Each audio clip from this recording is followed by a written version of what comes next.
مسلمانوں کی تاریخ۔ مسلمانوں کی تاریخ ایک وسیع اور گہرا موضوع ہے جو انسانی تہذیب کے مختلف پہلوؤں کو محیط ہے۔ یہ تاریخ پیغمبر اسلام کے دور سے شروع ہو کر آج تک جاری ہے۔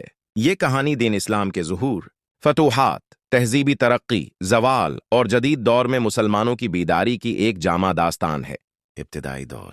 اسلام کا آغاز 610 عیسوی میں ہوا، جب حضرت محمد پر پہلی وحی نازل ہوئی۔ یہ دور مسلمانوں کی جدوجہد، صبر اور ایمان کی مضبوطی کا عہد تھا۔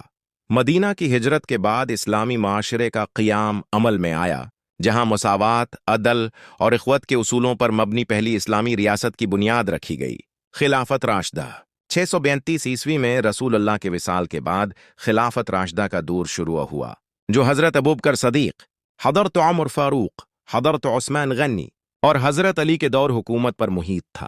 یہ وقت اسلامی فتوحات اور شریعت کے عملی نفاذ کا عہد تھا۔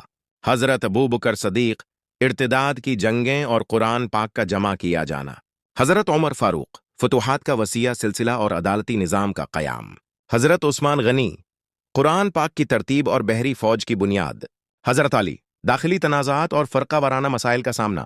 اموی خلافت۔ 661 عیسوی میں اموی خلافت قائم ہوئی، جس کا مرکز دمشق تھا۔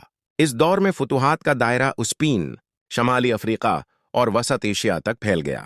اسلامی فن تعمیر میں شاندار ترقی ہوئی، جیسے دمشق کی اموی مسجد۔ عربی کو سرکاری زبان قرار دیا گیا۔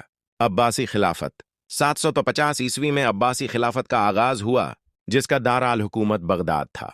یہ مسلمانوں کے علمی، ثقافتی اور سائنسی عروج کا سنہری دور تھا۔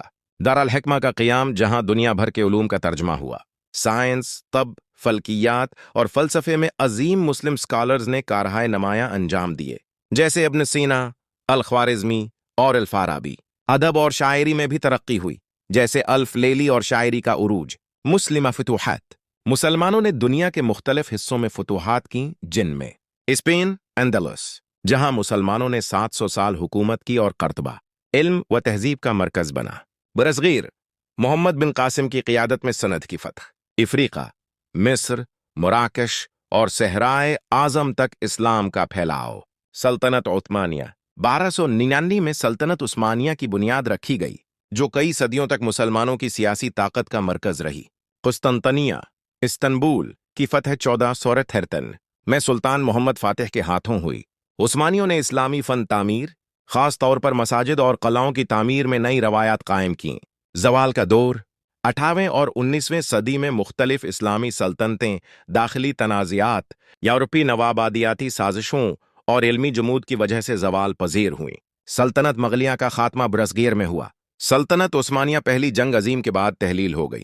نوآبادیاتی قوتوں نے مسلم دنیا کے وسائل پر قبضہ کر لیا۔ احیاء اور جدید دور۔ 20ویں صدی میں مسلمانوں نے اپنی شناخت دوبارہ بحال کرنے کی کوشش کی۔ تحریک خلافت۔ برصغیر میں مسلمانوں کی سیاسی بیداری، اسلامی ممالک کی آزادی کی تحریکیں۔ جدید اسلامی اسکالرز نے سائنس، معیشت اور تعلیم کے میدان میں اسلامی اصولوں کے مطابق ترقی کی کوششیں کیں۔ مسلمانوں کی تاریخ عروج و زوال، کامیابیوں اور چیلنجز کی کہانی ہے۔ آج مسلم دنیا کو جدید چیلنجز کا سامنا ہے، لیکن اس کے ساتھ ہی یہ تاریخ اس بات کی یاد دہانی کراتی ہے کہ جب مسلمان علم، اتحاد اور عدل کے اصولوں پر عمل پیرا ہوئے تو وہ دنیا میں مقام حاصل کرنے میں کامیاب ہوئے۔ Thanks for watching the video. Subscribe the Historical Atlas for more updates.